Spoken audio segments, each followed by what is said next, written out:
We have to keep driving that number up as high as we can get it. Beginning next week, the city is adding 125,000 new appointments for each week over the next 3 weeks at its vaccination clinics. Anyone 12 and over will be able to book one of them starting Tuesday morning.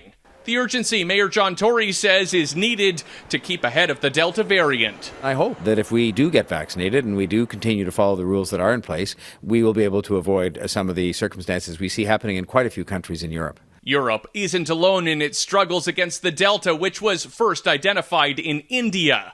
Like other variants, it's extremely contagious and is delaying wider reopening plans around the world. 10 states in the U.S. have seen the Delta take over nearly half of all new COVID cases. Even countries with a COVID-0 approach, like Australia, have been forced to reimpose lockdowns due to a combination of low vaccine supply and hesitancy.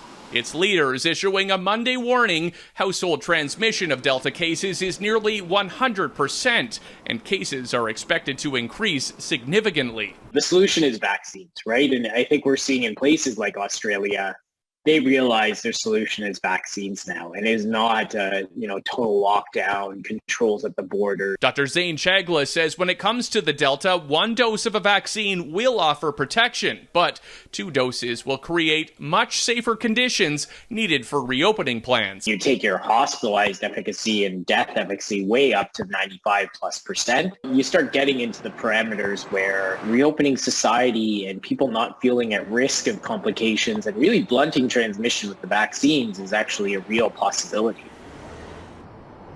Now, the record number of doses administered here over the weekend is good progress, says Mayor John Tory, but he says that he wants to see as many shots go into arms as possible in the weeks leading up to step 3 of reopening. So to anyone putting off their appointments, Mayor Tory has a very simple message: don't do that.